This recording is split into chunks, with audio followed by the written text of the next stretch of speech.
Welcome to Power Up Training's Photo Retouching in PowerPoint, fixing and enhancing your images with the tool you own. Hi, this is Les from Power Up Training, where I share my decades of experience with you for free. In this tutorial, we'll cover all the photo editing tools in PowerPoint, starting with PowerPoint 2013 up to the latest Office 365 for both Windows and macOS. We will explore the standard photography touch-up tools for picture quality through brightening and adding depth with color, sharpness, and contrast. Review how to focus your viewer's attention with image size and cropping. Learn to be creative to enhance the picture with some unique PowerPoint tools and filters. And finally, learn some pro tricks for making your image horizons level, a special Power Up Training trick, and how to use background removal. So let's go power up. To get a strong grasp of the fundamental editing tools, I'm going to drop out of the slideshow mode into my Windows Office 365 PowerPoint program and bring up a photo to work on. All the images in this tutorial are from my personal library except for the slide background of the Olympus camera artwork from unsplash.com. To add a photo, you could just drag it from your local computer folder onto the slide canvas, or go to the Insert Ribbon menu, next click Pictures, the down menu expand button, and then select this device to explore your local hard drive. Click on the chosen file and choose Insert. I'm bringing in a mediocre photo of my two dogs that we're going to enhance. Beforehand though, I want to resize it by grabbing a corner, and you'll see the double arrows, which I can then click and shrink. Then going into the middle where I'll see the four-way arrow, I can relocate the image. I'm going to keep this here as a reference as the before, and then I'm going to perform a copy and paste to duplicate the picture. Once again, to move an image, just place the mouse pointer inside before clicking and dragging. A four-way arrow pops up to indicate that you're moving. To resize, you need to click on one of the 8 grab handles to stretch or shrink. If these concepts are new to you, then look for our listed tutorial above to master the mouse. One more critical concept: the Picture Format context menu. Normally, the Picture Format menu is hidden and only appears when relevant. And what's relevant? It's when you select an image. Watch how the menu appears and disappears based on if the selection is an image or off an image. So step 1 is always select the image you want to work on and then click on Picture Format. As we've seen, grabbing a corner will resize the picture. But to refocus our viewer's attention, we can also crop or eliminate edges of the photo to add punch. To do this, we click on the Picture Format and then select the Crop tool on the top right-hand corner. Once clicked, special black frames appear where we can grab corners or sides to slice away the edges of our photo to better focus on the key elements. Watch as I eliminate the top poodle, plus get a tighter framing around Bella, the Maltese puppy.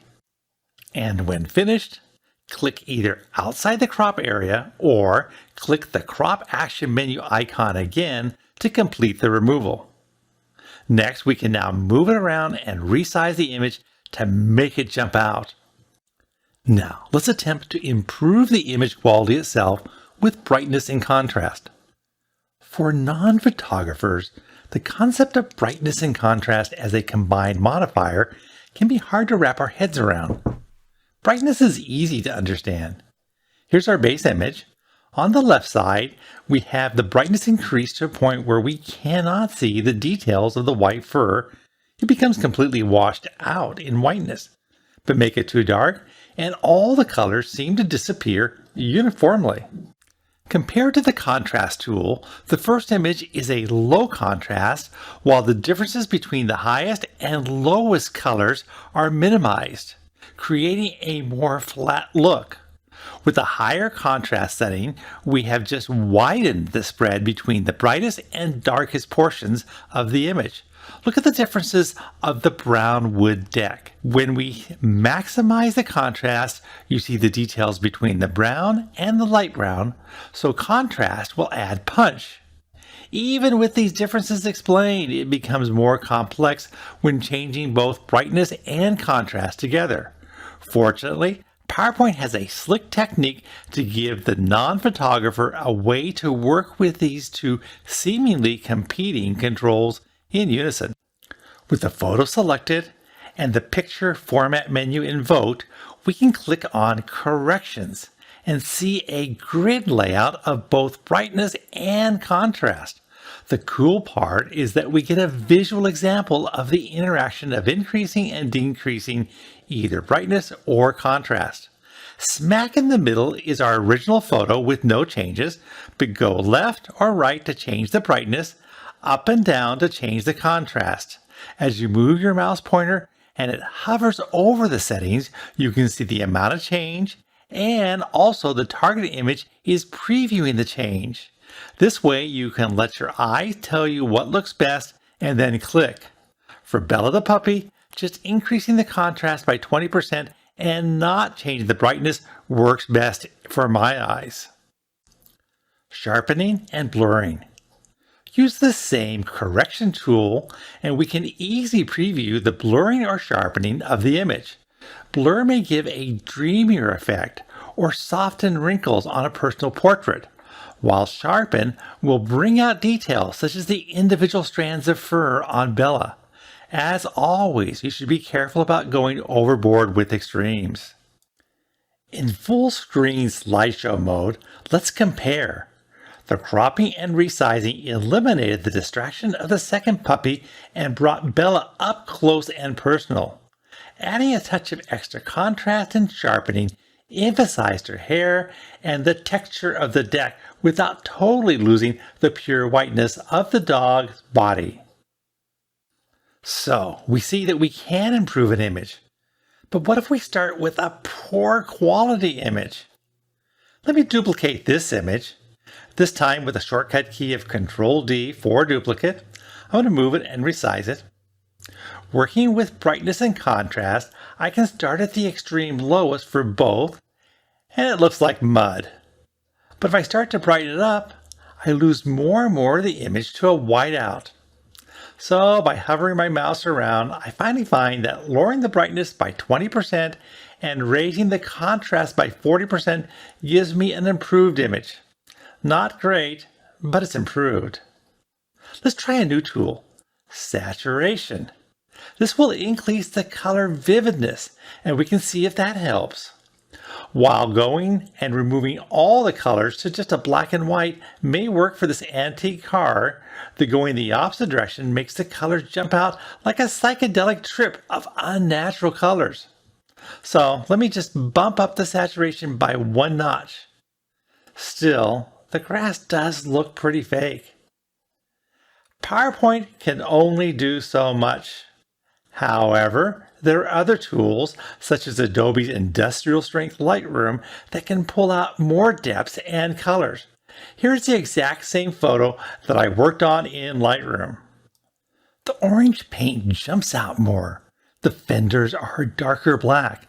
The rust shows up in better contrast, and we can see some of the darker clouds in the Adobe edited file sky.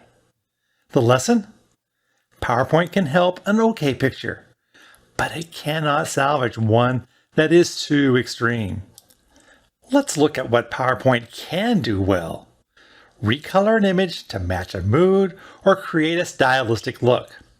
Let's take Bella, the pup, and duplicate the image 3 times using Ctrl-D, Ctrl-D, Ctrl-D, and then we're going to move one of the photos to the far right. I'm going to select all the photos, and using the home menu of Arrange, we're then going to distribute the images evenly on the page and align them to the top of each one. If you need to learn more about the Align tool, follow the tutorial link above. To create a subdued rainbow of colors, I'm going to click on the first Bella the Pup picture, and then under Picture Format and Color drop-down menu, I can then have my choice of recolors to choose from. I'm going to select the next image and a new color. Repeat until I have all 4 different muted colors of the same image. The recolor can be used on a single image to match the existing slide color theme or to create this nice effect on a single image. Now, let's get a little artsy with some more extreme changes. This Portland, Oregon Cherry Blossom Park photo looks okay, but it's not spectacular. That's okay, because you know what? We're going to turn this into a muted background. Our first step is to make it fill the screen. If I try to stretch it to resize, I find that the dimensions of the image does not match my screen size.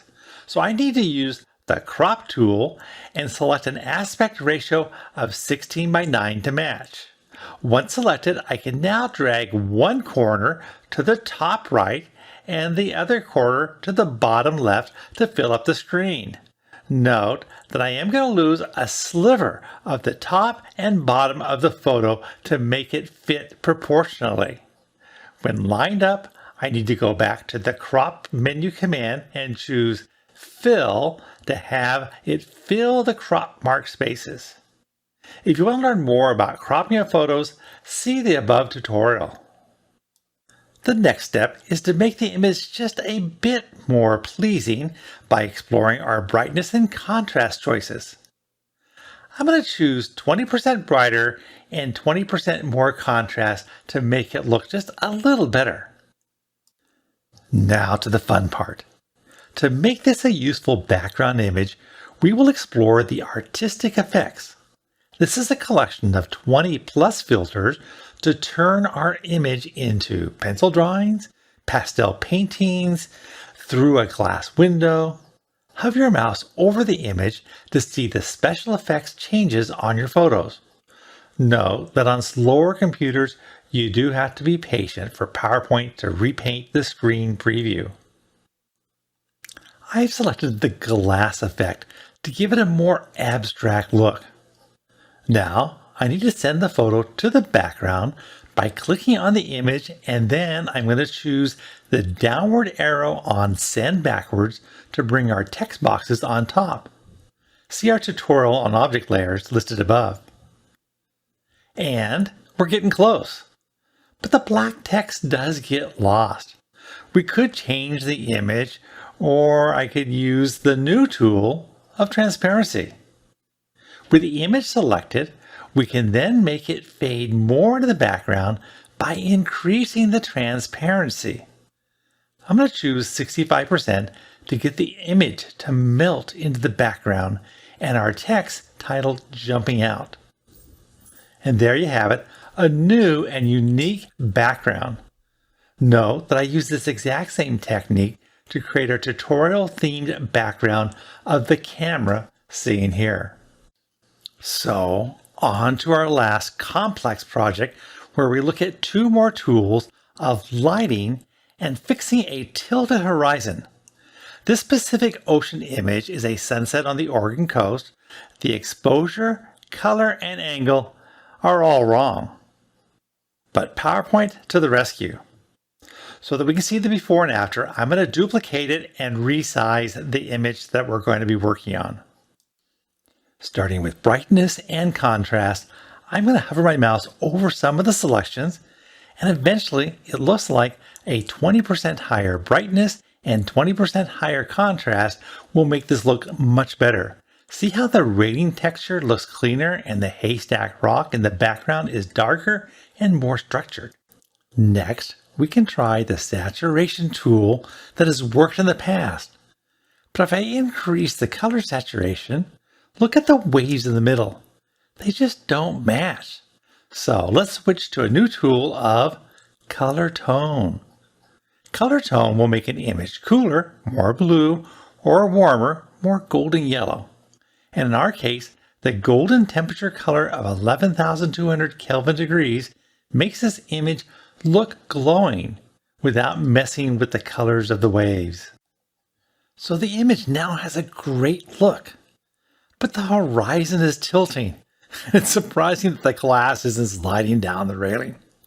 Okay, let's rotate the image by grabbing the circle arrow and spinning the photo to make the ocean and sky horizon level. Eyeballing it makes it hard to tell for sure, so let's do a new technique of turning on the ruler and the grid lines and the guides under View and then click, click, click. And if we want, we can add an actual guide by right-clicking at the top and choosing Add Horizontal Guides, which we can then grab and drag up as a reference line near our horizon to match it up. Zooming in, I can now rotate the image to get it very, very close to being level. PowerPoint works in whole percentages, so sometimes you can only get it so close to perfect, but not exact. Good. Now, let's try to make this slanted frame look normal by going to the crop command. Wait, crop is not going to work. It cuts off the edges, but it still stays like a crooked frame. Unfortunately, there is no tool built into PowerPoint, but we can get clever and we can use a combination of techniques to fix it. Step 1. Go to Insert and add in the rectangle shape. We'll be using this like a cookie cutter stamp to remove the offending parts of the slanted picture. While not required, I like to select the shape and under Shape Format, go to Shape Fill and to No Fill. This way I can see my cookie cutter cutout more clearly. I will next resize and reposition the rectangle to get my final look. See how I'm framing the sun, the glass, and the haystack rock, making sure that my corners are inside the image. Everything outside will be cut off. The next important step is to send the rectangle shape behind the photo by clicking Shape Format and Send Backwards. It's a bit visually deceptive, as even when it is behind the selected items, the selection frame is still shining through, but once sent to the back, you're good to go. For the next of the last steps, you now have to select both the image and the rectangle shape. This can get tricky. You have to make sure to start your mouse lasso approach completely outside the corners. See how I need to do this several times to make sure I got it right? But when selected, you'll see them both selected on the screen with the images and the rectangles. Now for the magic of our cookie cutter rectangle that is now selected with the photo. I'm going to go to Shape Format menu because one of my items is a shape and the other is a picture. There I'm going to find Merge Shapes Action Icon menu, and then the superpower command is Intersect. This will cut the photo from the intersecting shape of the rectangle to get a perfect rectangle level image of our photo with the corrected horizon. It was quite a few steps, but we did it, and it was worth it. Look at our before and after images to see the warms of the afternoon sunset. To make up for those many steps, here's a quick win using another technique. I've got 6 duplicate photos of my older dog, Penny Lane, the miniature poodle. With the image selected and under picture format, there are several dozen pre-done frames to enhance the image. Take a look as I apply different frames for different effects. Some of them are subtle with shadows, some are slanted, some have angles to the frame, and there's even a reflection underneath one of the choices. I believe every photo should be framed, and even a subtle frame can make an image stand out. Here's our last special effect trick: isolating an object and removing the background. This trick will let you edit out the background, and for our example, we're back to Bella Joy, the Maltese puppy. I'm using this image because there's a strong contrast between Bella and the dark background. This will help tremendously to isolate the desired object. You know the drill. Select the object, click on Picture Format, and here on the far left, you're going to find Remove Background. Here's a quick side note. The Remove Background tool in PowerPoint has been there all the way back to PowerPoint 2010 and is also available on the macOS version. However, the icons and steps are slightly different, but still the concept is the same. Furthermore, there are some limitations of which files it can work on, and take a look at those on this screen. Once Remove Background is selected, PowerPoint will attempt to identify the background with the magenta color. With our high contrast of Bella the pup against the darker deck, it was a pretty good guess by Microsoft. But when I click Keep Changes, we see it was not perfect. And not perfect's not good enough. See how her cute black nose got cut out? And even the top of her head and the foot. So let's undo this and try it again. You have two tools to either add or subtract mistakes from the Auto tool. In our case, it's only Add that we want to put back into the image. So I'm going to click and mark the areas to keep, using my mouse pointer to go in and find the magenta color markings on the part of the image that should be left in. I'm going to click and drag over the spot for the nose. My highlighting work is a bit sloppy, but if I wait and release the mouse, PowerPoint will think and then mark to keep by removing the magenta highlight.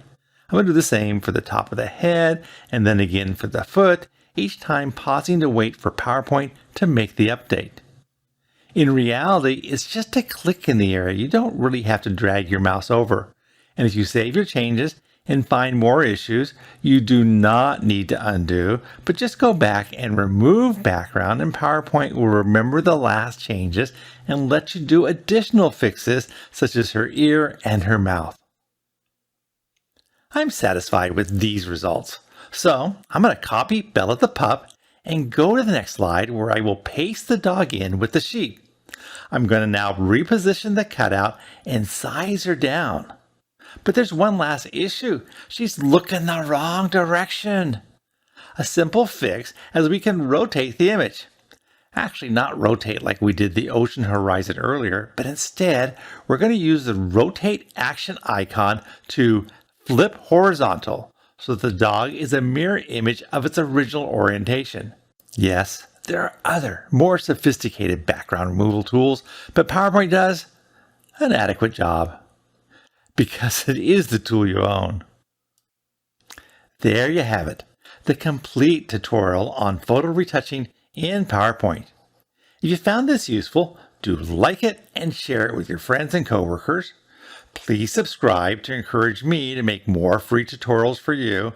And if you want to learn all about PowerPoint, visit us at our always free tutorial training school at power-up.training. So until next time, go power up.